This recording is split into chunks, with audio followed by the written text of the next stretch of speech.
Hola chicos, buenas noches. Vayan ingresando, sí, un ratito.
Chicos, buenas.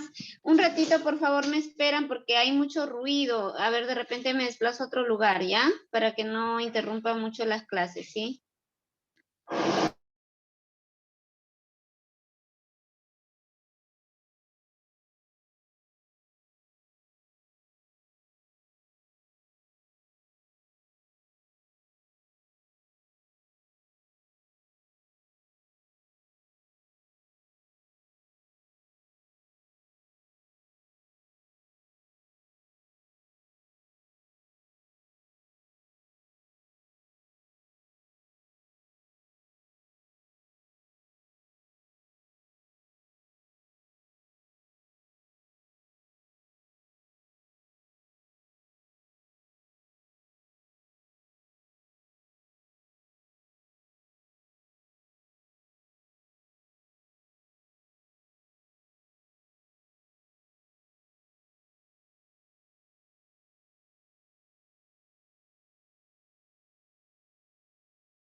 Hola chicos, buenas noches. ¿Me pueden escuchar?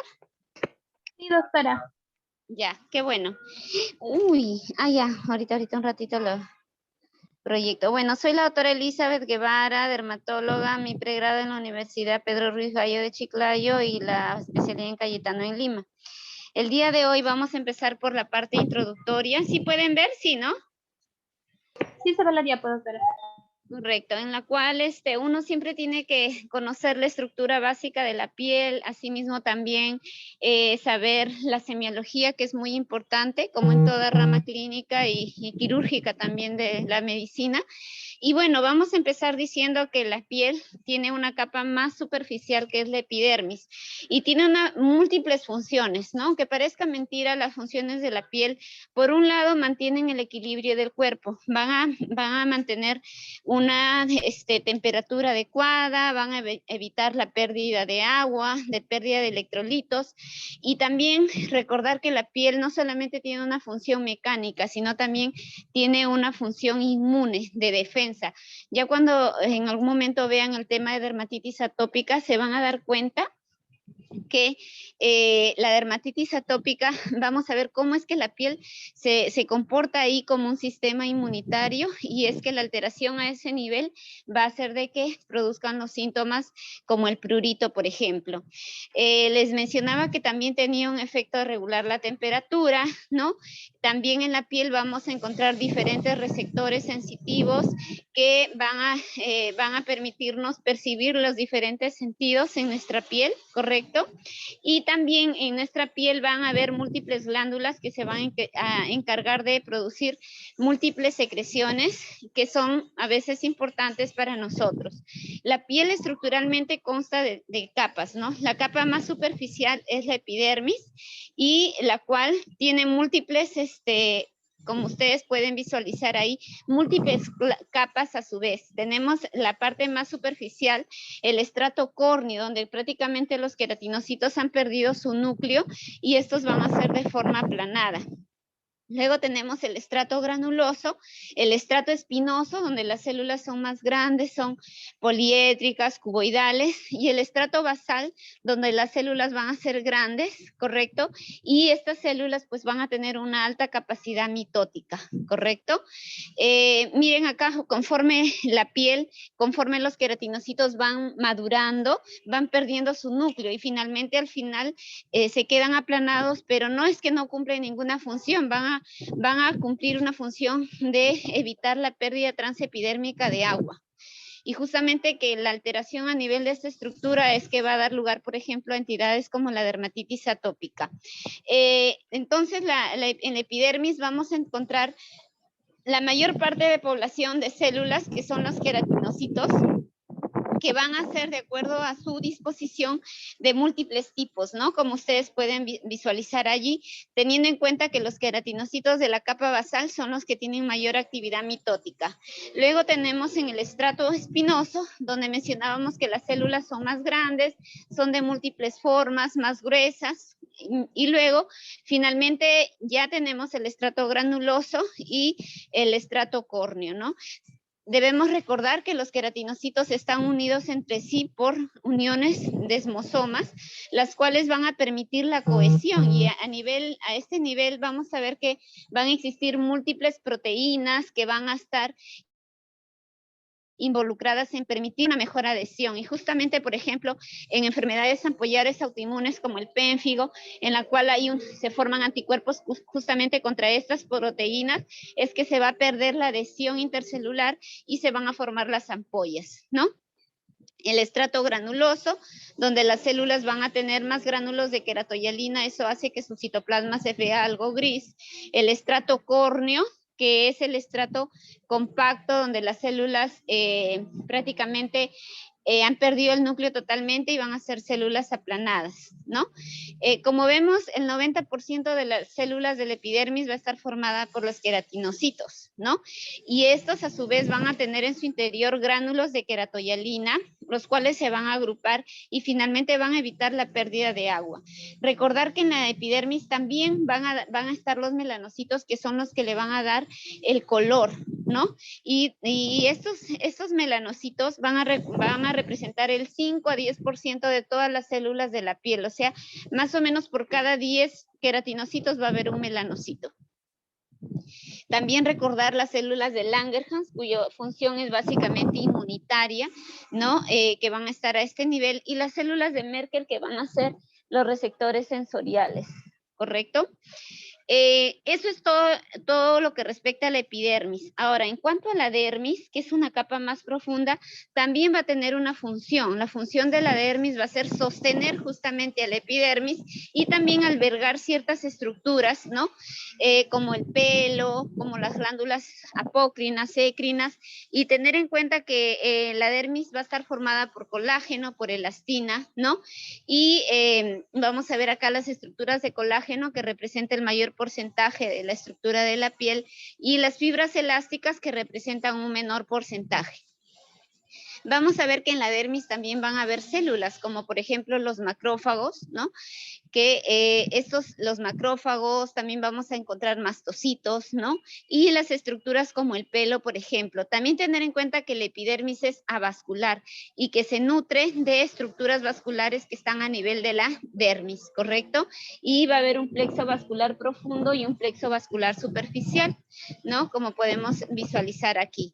Y los receptores nerviosos que los vamos a encontrar, ¿no? Por ejemplo, el corpúsculo de Pacini, como ya sabemos, responsable de detectar lo que es vibración, el Meissner, la sensibilidad táctil fina, Ruffini, lo que es el calor, Krauss, lo que es frío, ¿no? Y los anexos cutáneos, como el folículo pilosebáceo, cuya estructura es bien importante, por ejemplo, en el origen del acné, ¿no? Donde básicamente el fenómeno inflamatorio comienza aquí. Las glándulas sebáceas, que también van a estar involucradas, ¿no? Y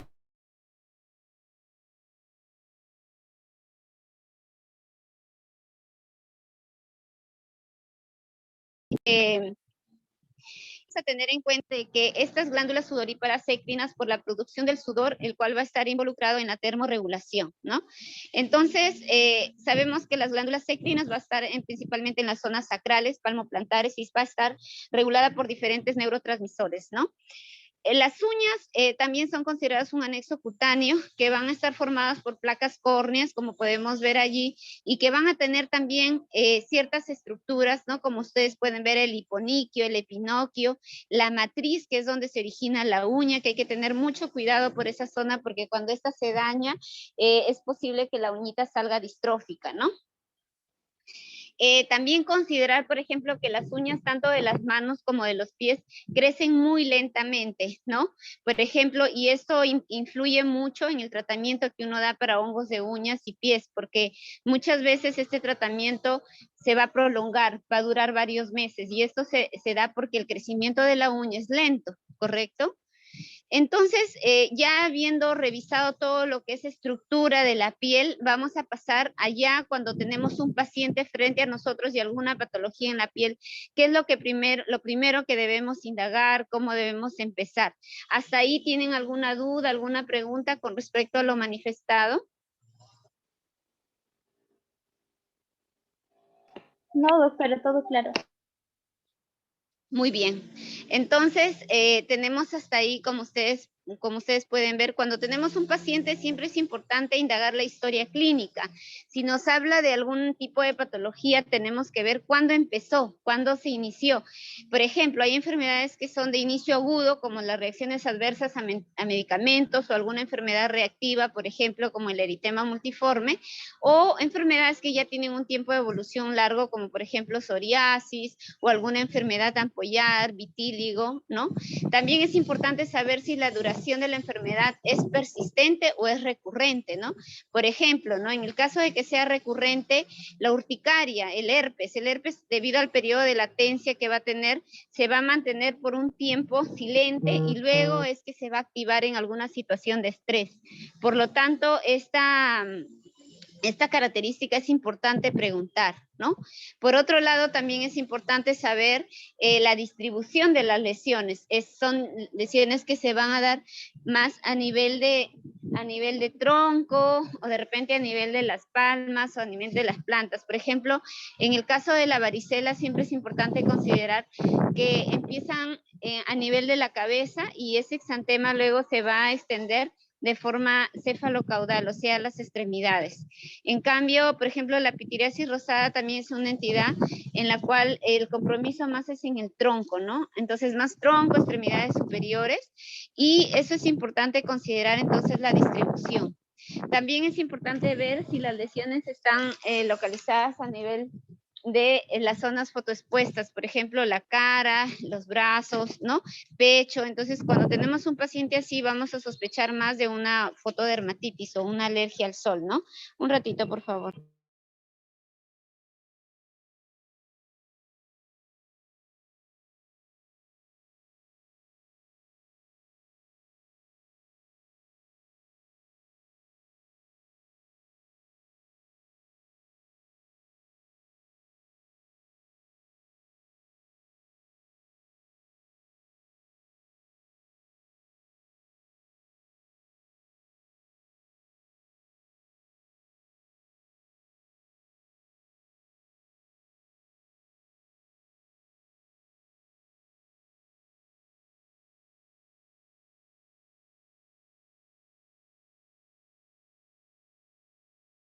Entonces, también es importante, por ejemplo, ver si las lesiones están predominando en zona de pliegues, si están predominando en zonas seborreicas, como por ejemplo en los pénfigos, predomina más en la zona de la cara, del pecho, ¿no? Entonces, en todas esas zonas es donde yo, de acuerdo a eso, la distribución voy a tener en cuenta. También es importante tener en cuenta si la lesión pica, o sea, preguntarle al paciente, no solamente es ver la lesión y ya, sino ver, ¿le pica o no le pica? ¿Le duele o no le duele? Por ejemplo, hay ciertos tumores de la piel que característicamente duelen, ¿no? Por ejemplo, el tumor glómico, el espiradenoma, el neuroma, angiolipomas, duelen. Entonces, esa característica me va a hacer pensar en un determinado diagnóstico. También preguntar si el paciente es solo la lesión en la piel o tiene afectación sistémica. Para ello le tendré que preguntar, pues, si tiene fiebre, si de repente tiene otro tipo de enfermedades, si toma algún medicamento, en qué trabaja, ¿no? Entonces, todo eso es anamnesis, y todo eso es importante en dermatología porque nos va a permitir dar un poco más con el diagnóstico de forma precisa. Ahora, cuando ya estamos con un paciente con lesiones, tenemos que saber que las lesiones en la piel pueden ser de dos tipos, lesiones primarias o lesiones secundarias. Las lesiones primarias generalmente van a depender del tamaño. Vamos a describir, cuando evaluamos una lesión, vamos a ver qué tamaño tiene, qué forma tiene, está sola, es múltiple, qué color tiene. Tengo que tocar, palpar, ver cómo está la superficie, es áspera, es lisa, es dura, cómo está la consistencia, es blanda, está pétrea, ¿no? Es móvil, está adherida a planos profundas. Todas esas descripciones son súper importantes, ¿no? Y las lesiones secundarias van a ser aquellas que cuando una lesión primaria varió, se rascó, se modificó, se reventó, entonces ya no la voy a ver como al inicio, entonces va a ser ahora una lesión secundaria, ¿correcto? Entonces, ¿qué lesiones primarias tenemos? Siempre hay que aprender esto, ¿no? Por ejemplo, las máculas. Cuando yo evalúo a un paciente, lo primero que tengo que ver es deslizar mi mano sobre la lesión, cerrar los ojos. Entonces yo digo, ¿es una lesión elevada o es plana? Si ya es una lesión plana, que no está elevada, entonces estará dentro de las máculas o manchas. Entonces, solamente el cambio ahí es el color. Si mide menos de 1 centímetro, entonces será una mácula. Si mide más de 1 centímetro, será una mancha. Ahora, como ustedes pueden ver, pues las máculas pueden ser de diversas formas, ¿qué digo? De diversos colores, eritematosa, pigmentada, violácea, equimótica, gris, negra, ¿no? Entonces, todo eso es importante, la forma, la distribución, ¿no? ¿Qué más? Acá, como vemos por aquí, vamos a ver lesiones, por ejemplo, un lunar en el tronco es el llamado nevus de Becker, que se va a presentar como una mancha marrón en la zona del tronco y que va a ir acompañada a veces de pequeñas máculas periféricas y se va a dar en un paciente joven o adolescente que empieza a aparecer. O de pronto esa otra mancha hiperpigmentada en la zona de la cara por fotodaño acumulado, ¿no? Entonces, múltiples lesiones. La historia es importante, el contexto clínico es importante. Por ejemplo, este paciente tiene múltiples máculas y pápulas eritematosas en tronco.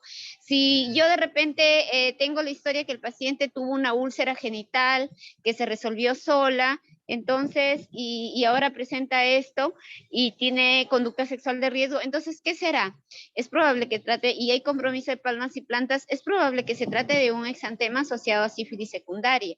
Pero si yo tengo un paciente que de pronto ha estado tomando corticoides por largo tiempo y que luego presenta estos brotes de lesiones papulares monomorfas en tronco, en cara, en pecho, entonces hablaremos de una reacción aneiforme por corticoides, ¿no? Entonces, si se dan cuenta, con solamente una foto yo no hago el diagnóstico. Tengo que tener historia, tengo que saber qué otras cosas tiene el paciente, si tomó algo, si no tomó, hace qué tiempo lo tiene, si le pica o no le pica. Entonces, no es solamente te envío una foto y ya, el diagnóstico, ¿no? Siempre es necesario la historia y por eso hay que hacer una evaluación clínica. Entonces, también otras entidades que dan lesiones tipo manchas, tenemos estas manchas acrómicas en el vitíligo que no tienen nada de color, o de pronto estas máculas hipopigmentadas en zonas fotoexpuestas en pacientes por un daño del sol acumulado. Luego, si esta lesión es elevada, entonces hablaremos de una pápula, ¿no? La pápula es una lesión que mide menos de 1 centímetro, es elevada, ¿correcto? Y existen también múltiples formas de pápulas, ¿no? Elevadas, romas, blanquecinas, amarillentas, ¿no? Entonces, acá miren, por ejemplo, vemos acá que son pápulas con un centro deprimido en el centro, que son santocrómicas en un pacientito que es VIH positivo, que tiene cefalea intensa, que había hecho una meningoencefalitis por criptococo y también hace esta forma de criptococos en la piel, ¿no? Es muy, muy apasionante también la dermatología tropical, infectología, es muy bonito. Entonces, este es un paciente que tiene una criptococosis cutánea asociado a una meningoencefalitis por criptococo en un paciente VIH con un CD4 muy bajo, ¿no? Entonces, o de pronto la lesión papular de la derecha, que es brillante, que se da en un niño que tiene piel seca y se trata de un molusco contagioso, pero se dan cuenta que importa mucho el contexto clínico, la edad de lo que tiene el paciente, qué otros diagnósticos puede tener, ¿no? O de pronto, por ejemplo, vemos en el lado derecho una pápula que tiene una costra superficial eritematosa y abajo es una pápula totalmente lisa. Entonces, la costra, ¿qué nos quiere decir? Que esa lesión probablemente ha sangrado. Entonces, si es una lesión de fácil sangrado y que se localiza en palmas y plantas, entonces se tratará de un granuloma piógeno, que es una proliferación vascular asociada a una infección por gérmenes, ¿no? Y lo de abajo es un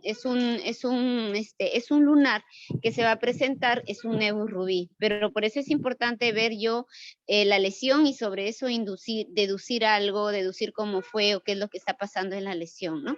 De pronto tenemos otro tipo de pápulas como la de acá, que es color gris, violáceo, o la del lado derecho, donde es una mancha hiperpigmentada y en el centro es una pápula que se trata de un melanoma, o del esquema de la foto inferior derecha, donde vemos que hay pápulas violáceas asociadas a edema. Entonces se trata de un paciente con sarcoma de Kaposi. Entonces, si se dan cuenta, hay mucho que describir. La placa es también una lesión elevada, pero mide más de 1 centímetro, ¿no? También vamos a tener otras entidades donde vamos a ver placas eritematosas con descamación, por ejemplo, como la de la derecha superior, que se trata de un paciente con pityriasis rosada. Sin embargo, en el lado izquierdo vemos que la placa es más gruesa, la escama es más gruesa y hay compromiso de la uña. En ese caso se trata de paciente con psoriasis, ¿no?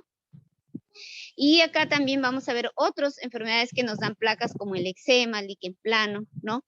O otras entidades como lupus discoide o tiña corporis, donde la plaquita es más delimitada, más el borde festoneado, circinado como una nubecita. Entonces, Todas esas son condiciones que ustedes se dan cuenta que varía de acuerdo a la entidad, la forma, el color, el tamaño, todo eso. Un nódulo se caracteriza por ser una lesión que mide más de 1 centímetro, pero más tiene profundidad, o sea, es más vertical, crece más hacia la profundidad que hacia la extensión. Y más que se ve, se palpa, ¿correcto? Entonces, eso es importante considerar.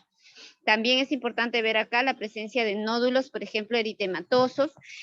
Por ejemplo, en este caso es un nódulo que tiene un color medio transparente, con unos vasos en la superficie. En este caso se trata de un carcinoma vasocelular. O en el lado derecho, un nódulo que es de un mayor tamaño, que tiene un centro costroso, deprimido, que se trata de un carcinoma epidermoide sugerente de un queratocantoma, ¿no? Y acá otros ejemplos de nódulos donde también vamos a ver la presencia de lesiones hiperpigmentadas, como en el lado izquierdo, o hemangiomas, como por ejemplo en este niño que presenta en el lado de la cara, ¿no? Otra lesión elemental primaria que deben considerar es la pústula. Pústula es una lesión también elevada, pero el contenido es un contenido inflamatorio por células inflamatorias blanquecinas, y esto es una entidad que no necesariamente nos va a sugerir una infección. Pústula no es igual a infección. Una pústula también puede darse en pacientes con psoriasis pustulosa y por la misma inflamación de la psoriasis, no porque hay una infección. Sin embargo, también una pústula puede producir por un hongo como la cándida, o también por una bacteria como el estafilococo. Entonces, no toda pústula es igual a infección. Las pústulas también pueden ser halladas en procesos inflamatorios asépticos. La vesícula también es una lesión elevada, pero el contenido es líquido, transparente, ¿no? Y muchas veces cuando esta vesícula se revienta, por decirlo así, entonces se forma una erosión. Miren acá, estas vesículas son lesiones elevadas de contenido líquido que van a estar agrupadas entre sí y van a estar en un determinado segmento.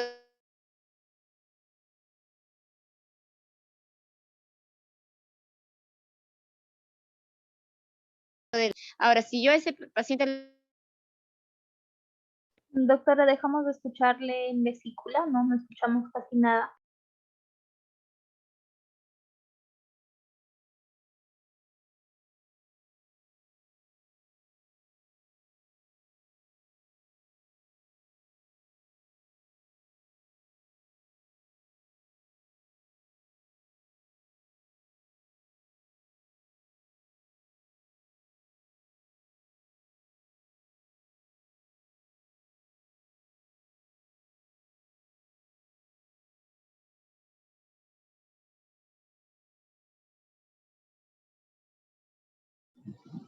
Hola, chicos. Ay, no. Ay, un ratito se fue el documento. Sí, doctora, no escuchamos desde vesícula. Por favor, si lo podría repetir. Gracias. Ya, un ratito.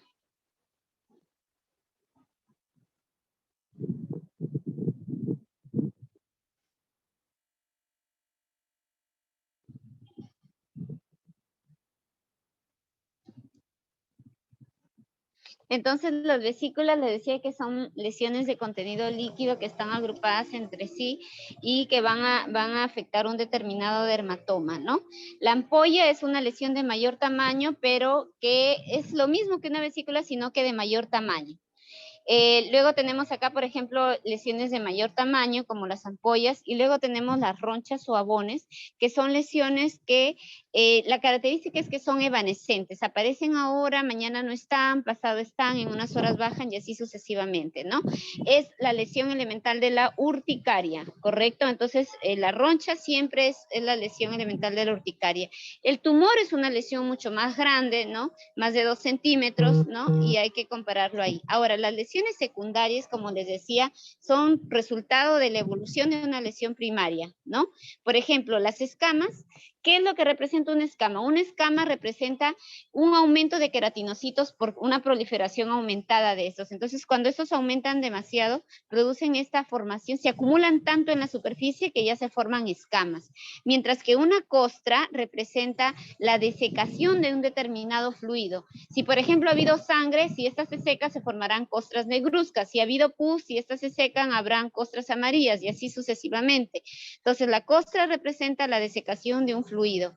Entonces, vamos a ver ahí estas costras van a formar ahí estas lesiones. Por ejemplo, en el impétigo van a formar estas costras melicéricas, como pueden visualizar ahí, ¿correcto?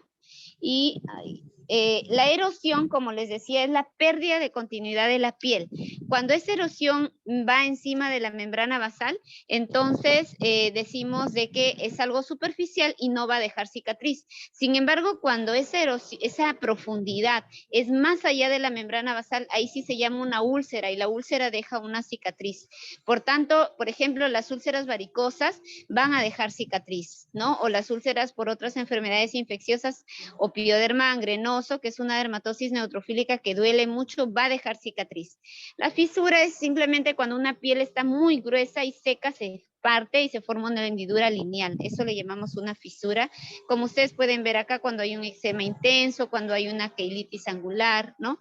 Y la atrofia, pues es una disminución del colágeno, de elastina y hace que la piel se deprima. Entonces va a formar un adelgazamiento de la epidermis y va a haber una disminución del tejido conectivo, ¿no? Como ustedes pueden ver ahí, a nivel del cuello hay un adelgazamiento a nivel debajo de la piel, también en la zona genital, como en el líquen esclerotrófico. La cicatriz es una proliferación de células como fibroblastos, de colágeno. Los fibroblastos son muy activos en el proceso de reparación y cuando son muy, muy activos y forman tanto colágeno que va más allá de la cicatriz normal, de una herida normal, entonces ya se forma la llamada cicatriz queloide, que como ustedes ven ahí son lesiones tumorales grandes de superficie lisa, ¿no? Esto es un esquema como para ver que siempre debemos tener en cuenta la distribución de una determinada enfermedad, el diagnóstico topográfico, ¿no? Ver si las lesiones están agrupadas, si están lineales, ¿no? Y algunos signos clínicos que van a ser patognomónicos de algunas enfermedades. Por ejemplo, el signo de Darrier que se va a producir al frotar la piel y se forma como una roncha por activación de los mastocitos. Entonces, esto es típico de la mastocitosis. El signo de Auspitz, que es el llamado rocío sangrante, en el cual se va a producir la presencia de puntos rojos sobre las placas de un paciente con psoriasis. El fenómeno de Kempner, que es un fenómeno en el cual se va a reproducir la lesión luego de un traumatismo, raspadura, como podemos ver acá, o en pacientes que tienen psoriasis, verrugas, por ejemplo. El signo de Nikolsky, que en este caso está asociado a una enfermedad ampollar, ¿no? En el cual vamos a ver que consiste en luego de que uno desliza el dedo sobre la piel, fácilmente esta se desprende. Entonces va a estar presente en autoinmunes como pénfigo, como NET, por ejemplo, necrólisis epidérmica tóxica, Steven Johnson, síndrome de piel escaldada estafilocócica, ¿no? Y los métodos diagnósticos son súper importantes también porque nos van a ayudar a determinar o a definir un determinado diagnóstico, ¿no? Hoy en día el dermatoscopio es un instrumento que es así como el estetoscopio al internista, el dermatoscopio es para nosotros. Nos va a permitir no solamente evaluar lesiones pigmentadas, lunares, cáncer de piel, sino también otras entidades. La dioscopía, que nos va a permitir sobre todo evaluar si es una lesión de aspecto vascular o no. La luz de Wood, que me va a permitir confirmar cuando hay sospecha de un vitíligo, ¿no? Y el estudio directo del KOH sí es importante, sobre todo para a veces detectar o confirmar cuando hay una tiña que el paciente está usando corticoides o cremas inadecuadas, nos va a permitir muchas veces definir el diagnóstico. El test de SAN, que es un citodiagnóstico que consiste en que una determinada lesión le hacemos un extendido de las células y vamos a ver la presencia de células gigantes multinucleadas. Esto es muy característico de una infección por herpes, pero también el citodiagnóstico se puede utilizar para otro tipo de enfermedades, ¿correcto? Luego también es importante la biopsia. Ya cuando tenemos un diagnóstico que no es claro, que no es preciso, o de repente una neoplasia o una enfermedad que va a requerir un tratamiento largo como un pénfigo, un Steven Johnson, donde, bueno, el riesgo de mortalidad o sobre todo en necrólisis epidérmica tóxica es mayor, tenemos que hacer biopsias de piel, como podemos ver. Y la inmunofluorescencia, que nos sirve sobre todo en enfermedades ampollares y autoinmunes o lupus también, por ejemplo, también es importante, ¿no? Entonces, chicos, hasta ahí alguna duda, alguna pregunta, algo que no haya quedado claro con respecto a la clase de hoy.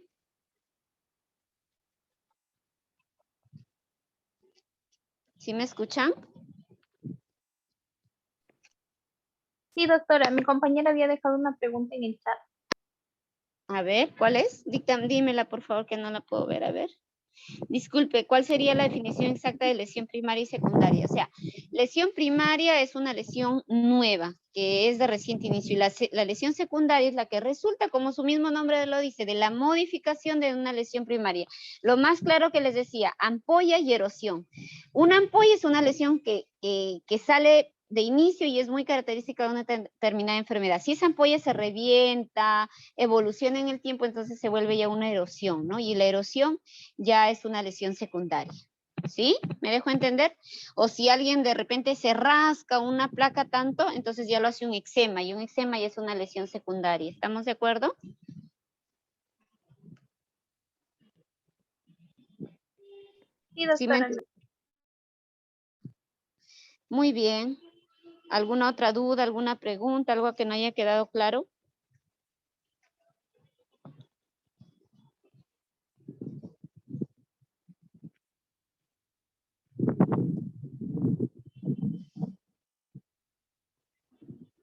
¿Todo claro, chicos? Doctora, en la parte de inmunofluorescencia, dijo que también se puede utilizar para enfermedades autoinmunes, si no me equivoco, como lupus eritematoso, y mencionó algo más, pero no escuché en esa parte. En pénfigos también, lo que es enfermedades ampollares autoinmunes, eso nos permite, porque nos va a permitir ver a qué nivel están depositadas las inmunoglobulinas. Gracias, doctora. Doctora, otra preguntita. No sé si nos podría explicar algo más acerca de la liquenificación. Perdón. De la liquenificación o los líquens, que creo que pertenecen a lesiones secundarias. No te entiendo muy bien. ¿Cómo dices? No entendí. Ya. Si nos podría explicar el líquen o la liquenificación, a qué tipo de lesión pertenece y en qué patologías las podemos encontrar. Bueno, la liquenificación se produce luego que el paciente rasca mucho. Entonces, cuando rasca mucho hace que la piel se haga gruesa y eso es lo que forma un líquen simple crónico o un eczema, ¿no?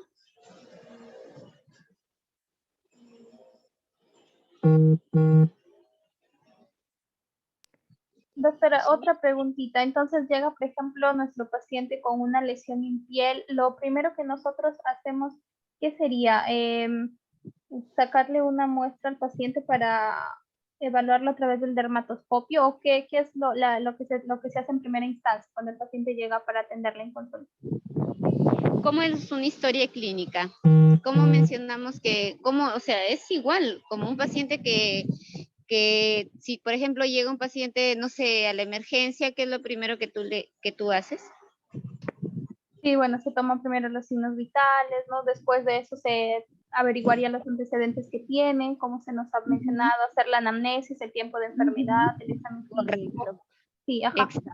Pero Ajá, para el diagnóstico, entonces, bueno, no, es que el diagnóstico es clínico. Si es necesario alguna ayuda diagnóstica haremos. Por ejemplo, si viene un paciente joven de 17 años con lesiones en cara, que son pápulas, pústulas, comedones, es un paciente con acné, ¿no? Porque es un claro. grupo etario, tiene el comedón que es la lesión elemental, están distribuidos en la cara. Entonces, ahí no voy a pedirle ningún raspado, ninguna biopsia, porque el diagnóstico es claramente clínico. Ahora, si veo que tengo un paciente que es adulto mayor, que tiene una lesión papular pigmentada en la cara, ulcerada hace 3 años, que no mejora y mi sospecha es de un carcinoma vasocelular, entonces quizás ahí sí sería bueno utilizar el dermatoscopio, ver qué signos tenemos y plantearle una biopsia de piel, ¿no? Va a depender mucho de cada caso que tengan en ustedes, ¿no? Ok, ya doctora, gracias. Correcto, muy bien. Doctora, disculpe, yo había hecho una pregunta en el chat, o sea, y para ya dar, por ejemplo, supongamos, no estamos, no sé, en una rotación y nos dicen, define exactamente una lesión primaria, una secundaria, ¿cómo la definiríamos? O sea, lo que pasa es que las lesiones primarias son las lesiones que aparecen desde un inicio, lo que tú ves. O sea, tú tienes que tener en tu cabecita ¿Qué lesiones primarias conoces? Pápulas, máculas, manchas, placas, ¿no? Entonces, de acuerdo a lo que tenga tu paciente, tú vas a decir, bueno, este paciente tiene pápulas, o este paciente tiene placas, o este paciente tiene manchas, y qué forma tienen, y qué color tienen, y cuántas son, y dónde están distribuidas, y cómo aparecieron, ¿no? Y pues si el paciente tiene de repente, además de máculas, pápulas, tiene ampollas, tiene erosiones, tiene costras, entonces diré que hay pápulas, hay ampollas, hay vesículas, pero también hay costras, también hay escamas, también hay erosiones. Entonces hay lesiones primarias y lesiones secundarias. O sea, ustedes tienen que grabarse y aprender qué característica, cuándo es una pápula, una mácula, una mancha, una erosión, una ampolla. Y simplemente cuando tienen un paciente al frente es lo que ustedes van a describir, ¿no? ¿Qué es lo que están viendo? ¿Sí me deja entender?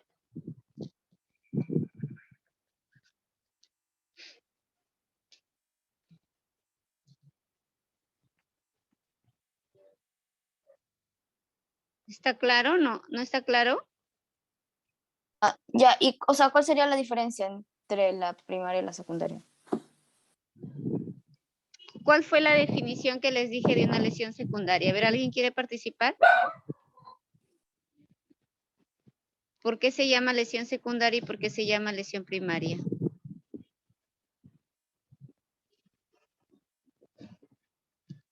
A ver, lee ahí, por favor, qué es lo que dice. A ver, Henry, te escucho.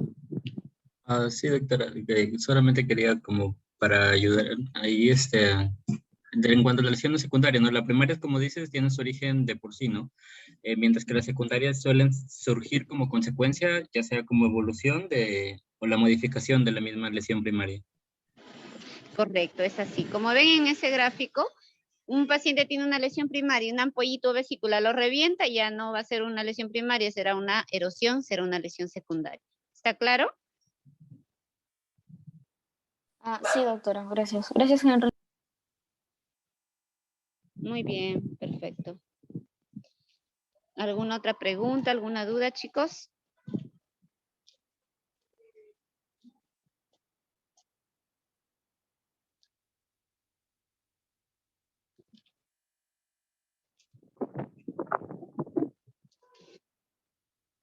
¿Todo claro?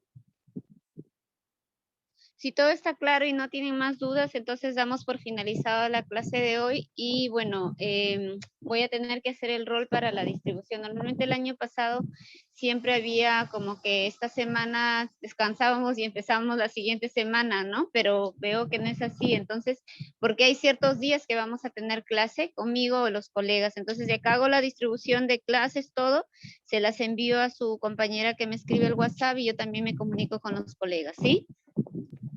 Sí, doctora, más bien queríamos consultarle acerca de la bibliografía que usted nos recomienda para revisar para las clases con usted. Fitzpatrick. No. Ese es el único libro, ¿verdad, doctora? Sí, eso nada más. ¿Ya? Gracias, doctora. Muy bien, chicos, nos vemos. Ya les escribo. Hasta luego. Chao, chao. Gracias, buenas noches. Hasta luego, doctora. Gracias, Hasta luego, doctora. doctora, gracias.